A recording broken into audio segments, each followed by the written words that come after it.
Thank you for the opportunity. I'm presenting the study on proton therapy and concurrent chemotherapy in stage 3 non-small cell lung cancers and the effect of durvalumab eligibility and safety profile. So we all already heard about RTOG 0617 and Pacific trial today many times. We can see that the progression-free survival and overall survival seem to be better in Pacific trial, although it comes at a lot of toxicity in terms of financial toxicity. But even with RTOG 0617, the concurrent chemoradiation itself, we can see that the grade 3 toxicities are in the range of 72% in the patients receiving chemoradiation.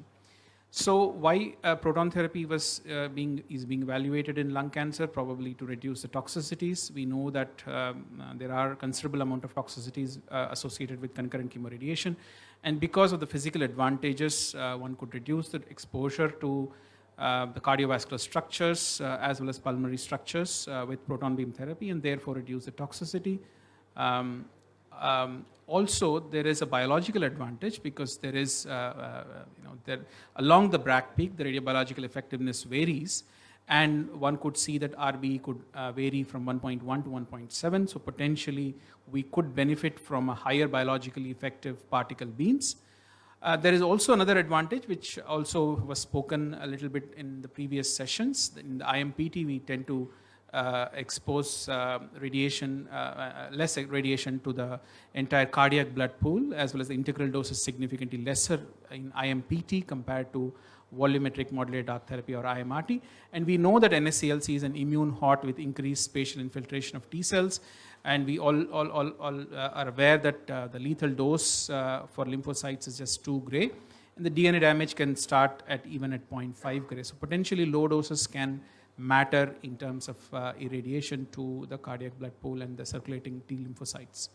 There is also a systematic review and meta-analysis which actually uses lymphopenia as a surrogate, and those patients who had treatment-induced lymphopenia had worse overall survival and worse progression-free survival, and these were correlated with lung V5, heart V5, and mean lung dose.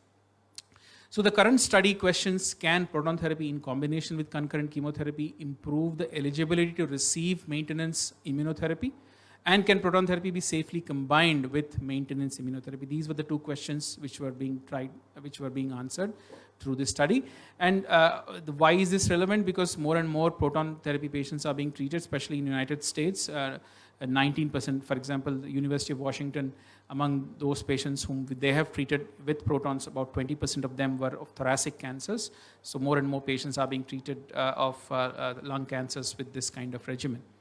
So it was a retrospective study from prospectively collected patients, about 226 of them from 2 centers, of stage 3 non-small cell lung cancers receiving concurrent chemoradiation between June 2016 and Feb 2021, staged with PET and brain imaging.